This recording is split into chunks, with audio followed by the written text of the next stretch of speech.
Hey guys, welcome back to the Donis Brothers channel. My name is Kerwin. And my name is Kenneth Donis. This is Jeffrey. And we are the Donis Brothers, and today we are talking about how to get your first real estate rental property. But first, how y'all doing today? Doing good. Been better, but yeah, Jeffrey's stressing about something. I feel great. About business, but Jeffrey's always stressing. Never better. But we're here to show you guys some value, and Jeffrey's going to pour into you guys as well. So today, for starting out, we want to kind of just briefly define what is a rental property. And it can look different depending on the type of unit class or asset, like was it multifamily versus single family. But in general, what is a rental property, guys? Well, simply put, it's something that you own and perhaps rent out to someone that's living there, and they're paying you a certain amount monthly. They could be there on different types of leases or terms. It could be like a annual term, monthly basis. Just depends on what you sign and what you agree to. So true or false? You can't live in a property you're renting out. You guys explain how that's false. Well, if you're living in the house and say you're like a only person or you're the only owner, but you have like a 2-bedroom or a 3-bedroom, you could rent out the other rooms to your friends or other people in the area and house hack it. And that way, if you have debt on it, you obviously may have to make a payment every month.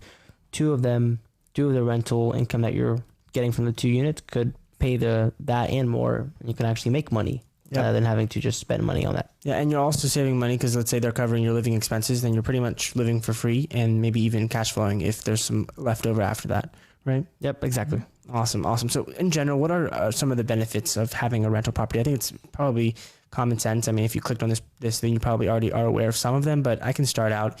You cash flow. If you buy right, then you're going to be making every month the difference between what the renter is paying you and the expenses you take for running the property, operating it, and if you have debt on it, you have to pay that as well. But what are some other benefits of having a rental property? You get tax depreciation benefits, so you can potentially save money on taxes. Yeah, you pretty much get it's just like owning any piece of or most pieces of real estate. You get the tax benefits, like Kenneth said, if you can qualify as a tax professional. That's something that you talk to your CPA about. Also, you have the ability and or potential to get either forced depreciation if you're doing work to it, or just natural appreciation over time. Real estate typically does go up in value. We also get to hedge against inflation, especially during these times. Very uncertain in regards to what the economy is doing and inflation. Also, real estate hedges against it, meaning that if the price of the dollar and or our currency, the US dollar, goes down, that'll mean that you'll need more money to buy the same house that you could have bought for $100,000 10 years ago.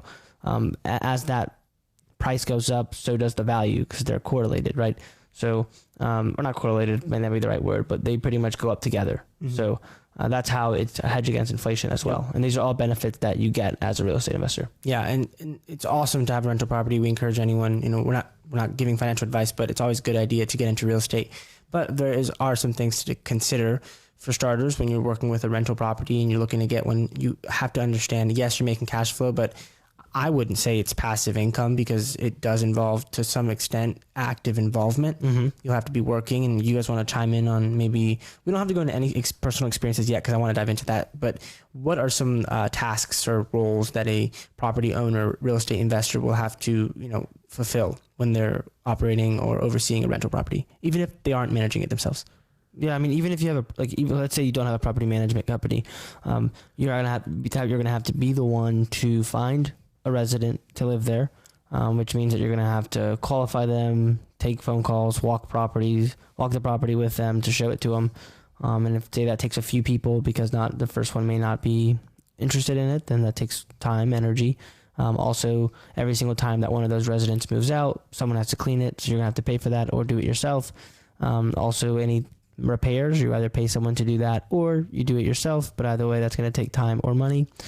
Also, headaches. So like, say that you're in the middle of the night, and if you don't have a property management company or something breaks on a weekend and it's a holiday, and they call you and say my water isn't on, well, that's a problem you're going to have to deal with.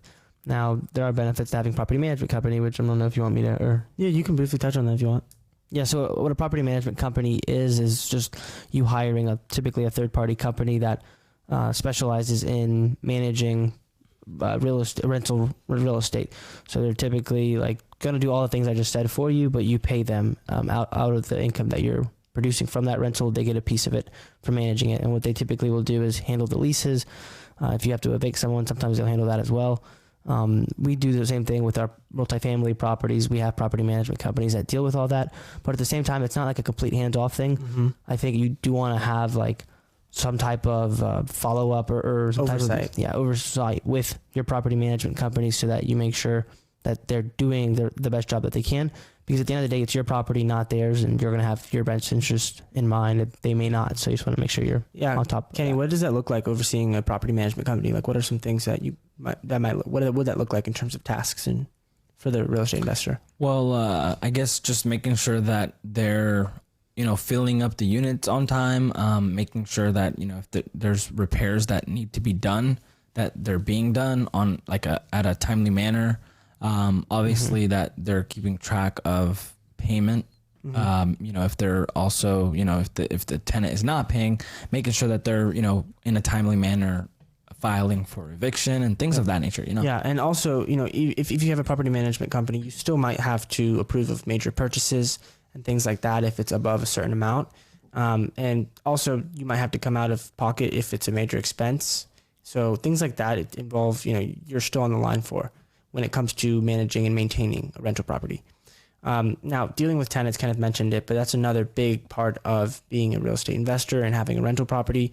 Even if you do background checks and do your due diligence on a tenant to kind of just make sure that it's the right fit for your property and the kind of person you'd want living there, why is that still a risk? And what are some things that can still happen even if you've tried to do your homework? People are people. I mean, you don't really know who the person is, and people can either change, they might not be as clean. They might be not, they might not tell the truth. They might have pets. They might throw parties, they might just smoke, do drugs or whatever, right? They're just people. So, people are, I'd say some people, or at least most people, are inconsistent. So you just never know what'll happen. Yeah. Also, let's say that they are really good and you become really good friends with them. That makes it harder when, let's say you're running a business. Typically when you're doing rental real estate, you're trying to obviously make a profit and as big of a profit as you can. Now, not everyone operates that way, but a lot of people do. And let's say it's time to, the market has just changed and it comes up for the next time, their lease is over and you're really good friends with this person. It's going to be a little awkward when you're trying to raise rents because they might take it personally. Yeah, they really will. And that's why it can be good to have a property management company kind of take care of that for you, because then they're the middleman and they can kind of do it. So they're the bad guy if they do it, they won't blame you. But let's talk about what happened with us in our last rental and just to kind of explain, maybe walk them through what happened with the resident that was in our property and just to kind of paint the picture of what it can be like to have a renter. The tenant that we had just stopped paying for a month, and then first he was late. He was starting to become late every single month, and it was just repeated pretty much every single month. And we did our background check on him, and can you kind of touch on that too? We made sure that he was, background check, and we also made sure that he could afford living there.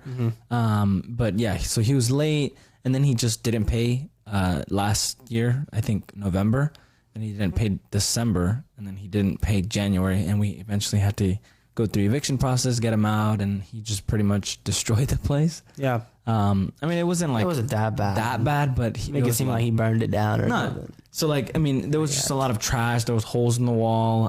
It was very dirty. Weird stuff. He left his meat on the like cooking meat. He was obviously out in a hurry. Yeah, he left his meat on the.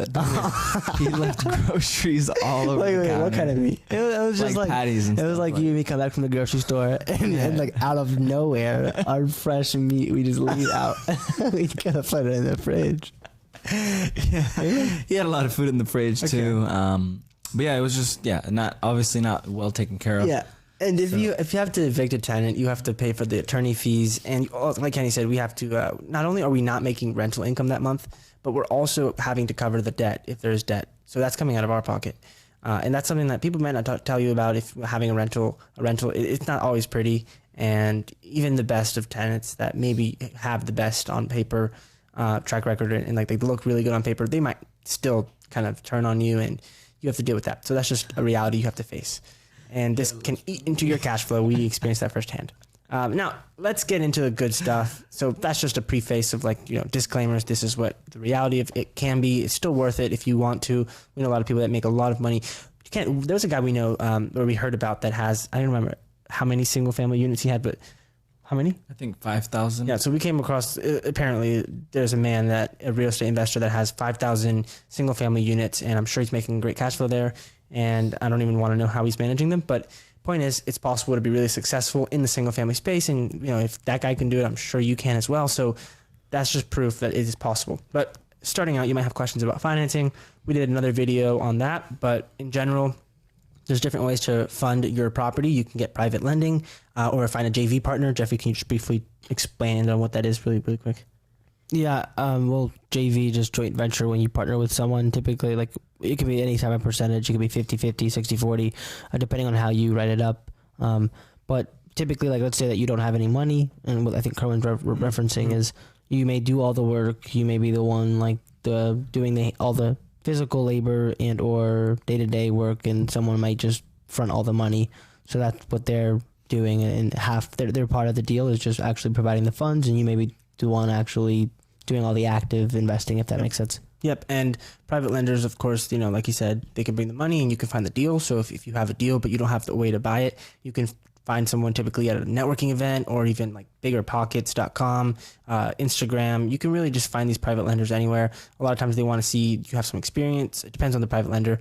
And if you build a personal relationship with them, you're a young investor maybe, or new investor, take them out to coffee, get to know them. And if you develop a relationship with them and they learn to trust you, they might be willing to take a bet on you. And of course, if they have the experience, then they can even mentor you through it. So it's a good opportunity. Can you guys just expand on the one flip that we did, that we had essentially a private lender help us out? Yeah. So we found a deal. We got it under contract at 55,000, I think.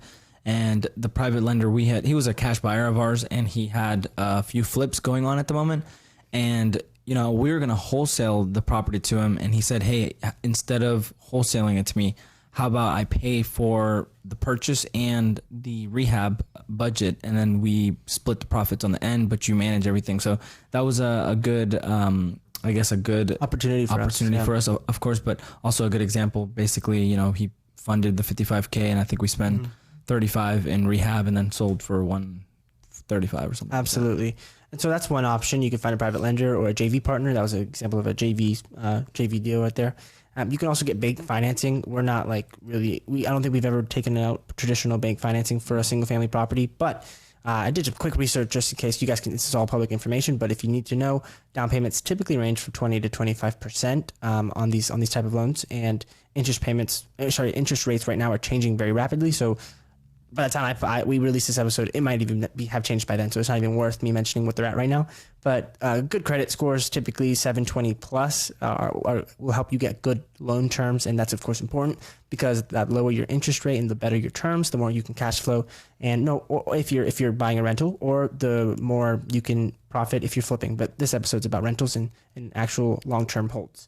And you also might need up to 6 months of mortgage payments in savings, depending on the lender, in order to even qualify. So that's good to know. That might be a good reason to find someone who has the money if you don't. And it can be easy to tell yourself, oh, I don't have the money. It's not an option for me. I can't get into real estate. That's not true.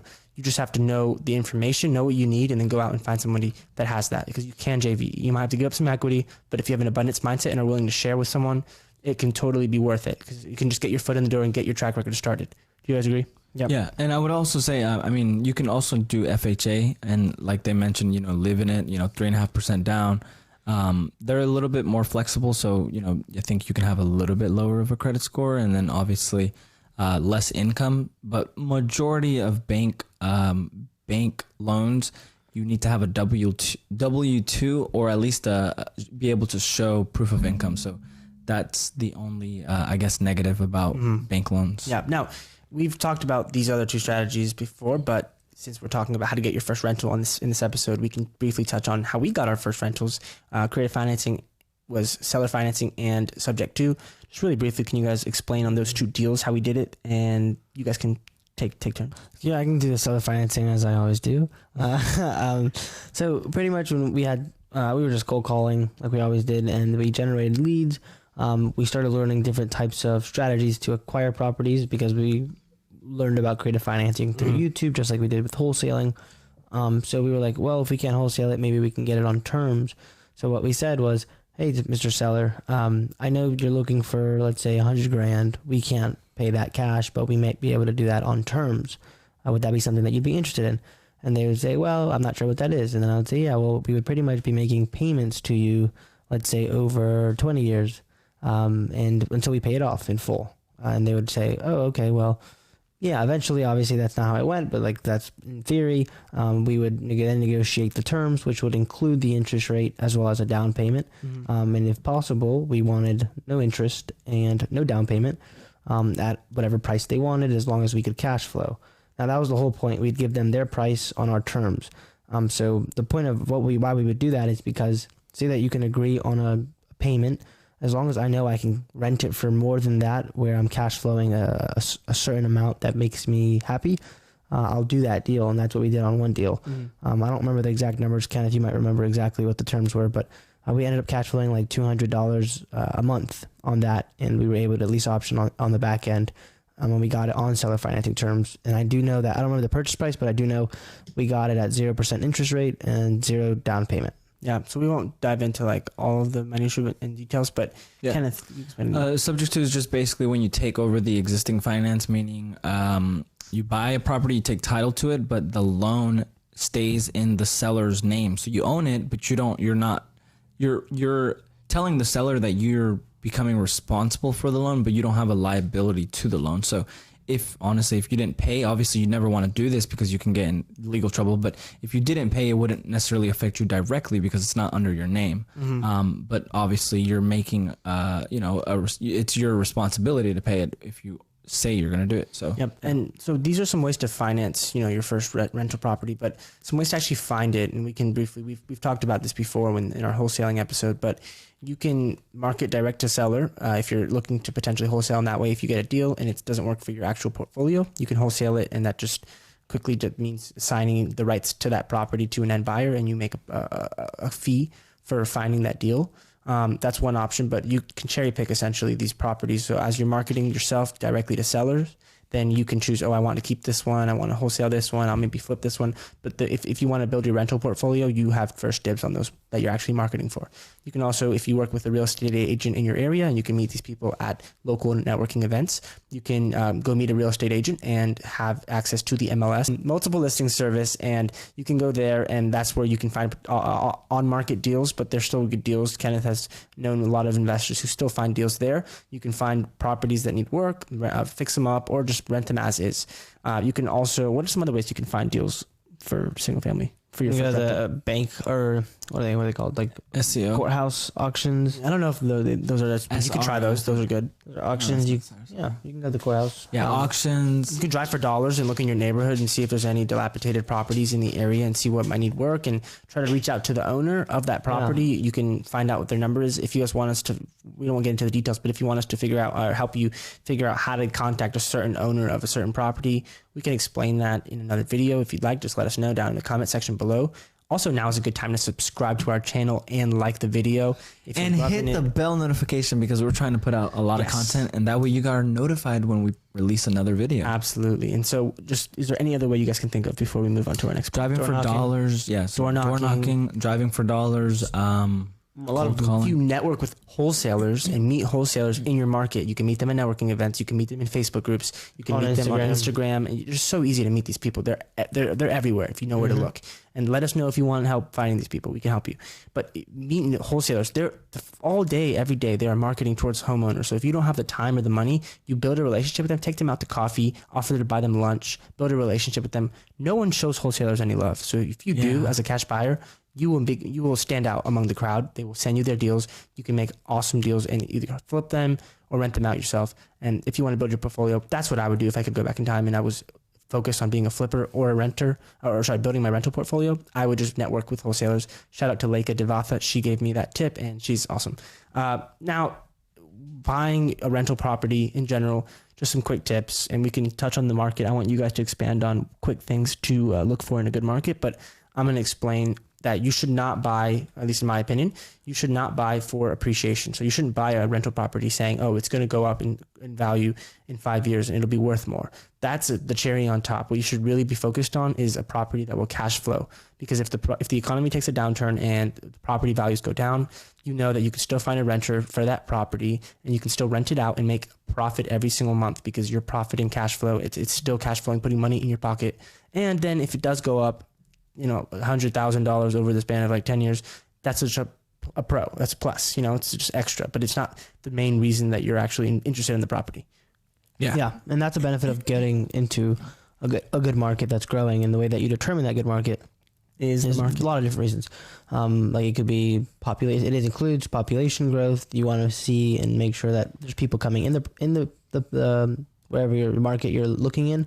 Now, one thing that I'm curious is that there are a lot of people that I know that invest in what we like to call dying markets where the population is decreasing. That might be off topic, but like, why do people do that? Well, I mean, I think it's obviously a strong point that you want to see, but if you see, some I guess companies moving in or rent increasing, then it could still be a good market. But it's a risk. I don't know. Yeah, I would say it's definitely a risk. Definitely a risk. I would not. I mean, I turn down any market that is dying because I just think there's so many that are growing. I know it's harder to find deals there, but there's where we live, North Carolina is going crazy, Georgia's going crazy, Florida's going crazy, South Carolina, even Texas. Like, there's so many states that you can look in now. If you live in a dying market, maybe move. I'm just kidding. So some other things is the percentage of renter occupied neighborhoods. That's also important if you're looking to buy a rental and know where the best place to have it located is. Median household income typically 40 grand or more. Yep. Like Kenny said, declining vacancy rates. You want to make sure that there's people moving into houses there. Also rising rent rates, like prices. Decreasing unemployment rate. You want to see people in jobs coming into the area. So job diversification, maybe making sure that there's different types of employers in that market. For example, like in Detroit, something that was bad that happened there was they were really, really reliant on the automobile industry. So when that tanked, the real estate market tanked there as well because people couldn't afford to pay rent because they had no job, right? That was the main employer there. Yeah. That's one thing that you want to look out for as well. And another thing is the neighborhood ratings and the school ratings, because I'm assuming you want good residents living in these houses. And if it's like, for example, a family with kids that are going to take care of the house and if they're making that median income, they're meeting that income, they're going to want to send their kids to a good school. So that just will help you dictate and determine what kind of people might be living in that area and what kind of residents your property might be attracting. Yeah, the crime in the area too. That's something that you should definitely look at. And property taxes. Property taxes is also really important. They can vary depending on where you are, and so it'll eat into your cash flow if you're not careful. Yeah, I mean, basically, like my brother said, invest, especially when you're buying a rental property, invest for cash flow. On average, every 10 years, home values double. So that's every 10 years, home values will double. So if you buy 100K, 10 years, likely it'll be worth 200K. In the next 10 years. So property, but you shouldn't bank on it. But you should never bank on it. Always make sure you're cash flowing. Never, ever buy a property if it's negative cash flow. Do not come out of pocket. Some people do.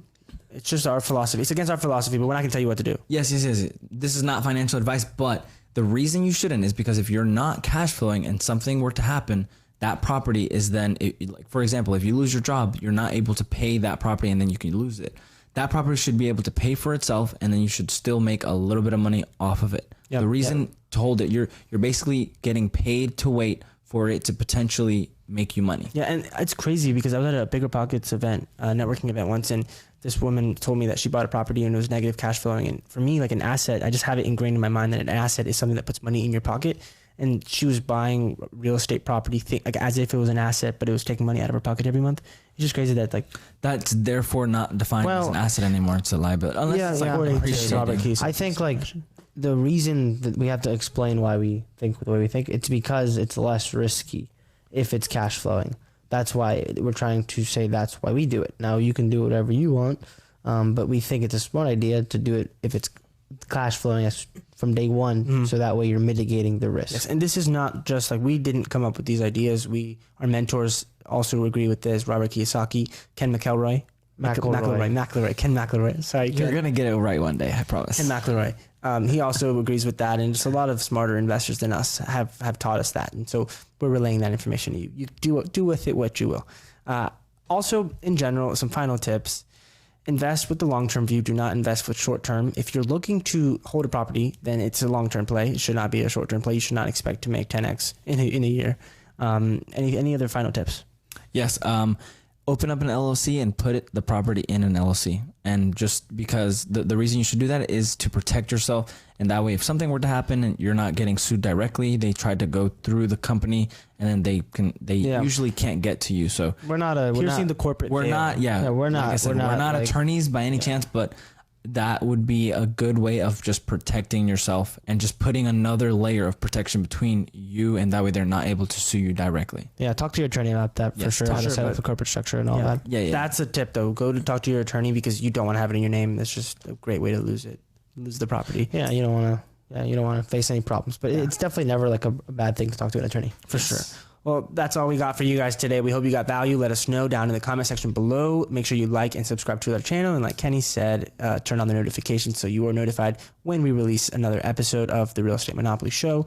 And in the meantime, Kenneth, where can they find us? You guys can find us at Donis Brothers, and that's DON as in Nancy IS Brothers on pretty much every platform. So TikTok, Instagram, Twitter, YouTube. Obviously, you guys are watching us here. Where else? Yeah, everywhere. Pretty much everywhere. Donis Investment Group on LinkedIn if you're on LinkedIn, but if not, no worries. You can also check out our website, www.donisinvestmentgroup.com/playbook if you want to check out our 5 mistakes investors make playbook. It's a free download, so go check that out. And in the meantime, let's get out there and take action, guys. Make sure you check out our podcast as well, the Real Estate Monopoly. The Real Estate Monopoly podcast. And if you're listening to it, thank you. Please subscribe and comment and leave a review if you like it. Yeah, honestly, let us know how you guys like it. Go check it out, listen to an episode, and leave a review because we need more reviews. So hopefully thank you so much. Thank you guys. Much love. Have a good one.